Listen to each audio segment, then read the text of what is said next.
Tonight marks 7 weeks since the Marshall Fire raced across Boulder County, destroying more than 1,000 homes in just a matter of hours.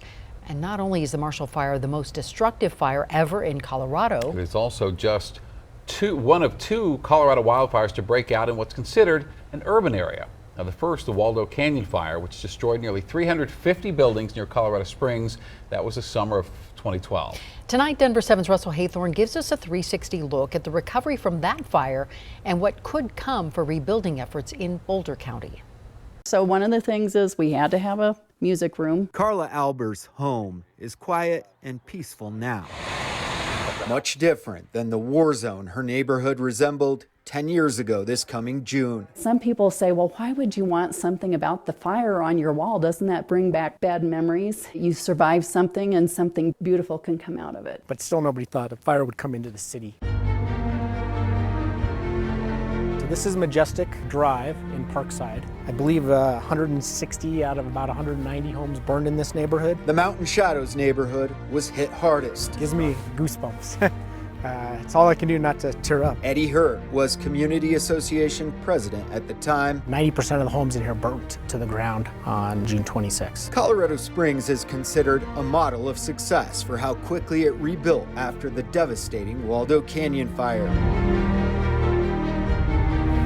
Yeah, so unbelievable restoration and rebirth. And they want Marshall Fire victims to know there's hope. The Marshall Fire and Waldo Canyon Fire share many similarities. Both were urban interface fires. The Marshall Fire, a grassland urban interface fire in suburban Denver. Waldo, a wildland urban interface fire in suburban Colorado Springs. More than 1,000 homes were lost in the Marshall Fire, 347 in Waldo Canyon. 2 people were killed in both fires, but perhaps the biggest difference was recovery.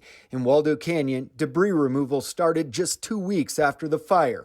Marshall Fire victims are 7 weeks out and still waiting. In Waldo, new homes were rebuilt after 11 months. It seems unlikely the same will happen in the Marshall Fire burn zone. And that's where we begin this 360 look at lessons learned from Waldo Canyon.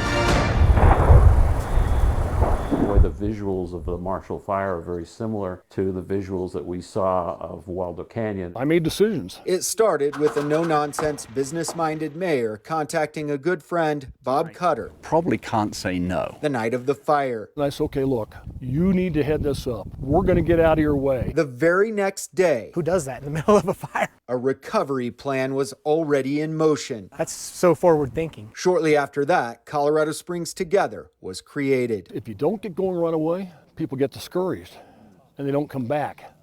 And so you lose your sense of neighborhood. Colorado Springs Together was a central database and physical building, a hub where fire victims could gather, get information, and get help with building permits, fire mitigation strategies, and the list goes on. You offer hope through speed. Cutter was founder and president of Colorado Springs Together. We leased space for a year that used to be an old Blockbuster, and we turned it into a community center. They could come there, meet with their builder, they could meet with insurance people, they could meet with mental health counselors. Holding a community together after catastrophe. It was like a wall of fire. Building permit experts like Roger Lavelle slashed red tape. Really get out of the way as a government and make the process as simple as easy as possible. Within 14 days of the fire being fully contained, we'd issued our first building permit for a new home. Within 1 year after the fire, an astounding 202 permits were issued for the 347 homes lost. We knew and understood the importance of getting things moving quickly. On the insurance side, navigating the claims process was critical early on too.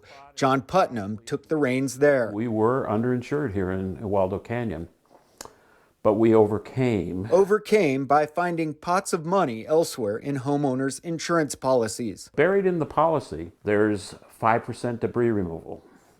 There's 10% law and ordinance, which are basically the building codes. There's another 25%, but we call it extended replacement cost. It's estimated Putnam and his team saved homeowners millions by finding pockets of money within their policies. I help them find it. That's been my role for this whole process. Another perspective was fire mitigation, which was crucial but not cumbersome. All of the blue dots are homes that were destroyed by fire. This became basically a conflagration. Fire Marshal Brett Lacey says rebuilding meant hardening structures through reasonable, inexpensive materials and codes. We engage neighbors, housing and building association, contractors. It's not good to have things that are too restrictive. But what we were after was just changing the materials of the homes, changing the materials of the decks so that they resist that initial ignition point by having either stucco or brick or cementitious siding. Money Magazine featured Colorado Springs Together as runner-up for Best Nonprofit Money Heroes in America, second only to the Hurricane Sandy recovery nonprofit. It was amazing. Superior Rising has now met with the former mayor, Bob, and Carla, and is forming a group very similar because of how well Colorado Springs Together performed. Certainly Superior is doing it. I think it did work here. Please copy shamelessly.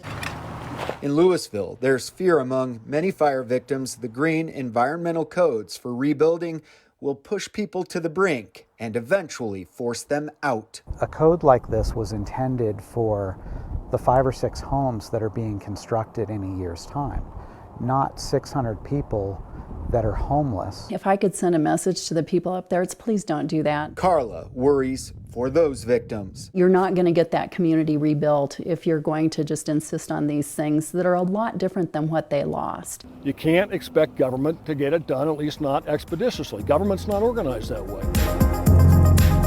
What Colorado Springs can provide is hope that rebuilding can happen and quickly with the right organizational efforts like Colorado Springs Together. You have to be in it for the long haul. It's not going to be fun, but we can make it a little easier. In Colorado Springs, I'm very proud of the progress the city of Colorado Springs has made. Russell Haythorne, Denver 7. Fascinating.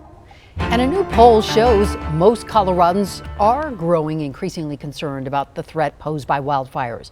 Going in depth now, 430 Colorado voters were interviewed for the poll conducted by Colorado College in the days and weeks following the Marshall Fire. 88% said they are concerned about more frequent and severe wildfires, with officials now characterizing fire season as year-round. 77% of Coloradans polled said they believe wildfires in the West are a bigger problem than they were 10 years ago. You can find the complete poll results right now on thedenverchannel.com. And even before the Marshall Fire, wildfire mitigation was already going to be a focus during this legislative session. And today the state Senate approved a bill to use $5 million from the general fund to pay for equipment and training for Colorado firefighters. This bill already passed out of the House, now it just goes on to the governor. Meanwhile, 3 more bills addressing wildfires were heard in committee today. One would offer grants to landowners to help with fire mitigation on their property. To give them an incentive and some motivation to create a safe space around their property, because they're not going to necessarily be there to defend it. We saw the effects of what happens when those fires are running rampant in those more rural areas. A second bill would create a grant program to help counties prevent and recover from fires. And then a third would offer incentives for local governments to work on forest management and wildfire mitigation.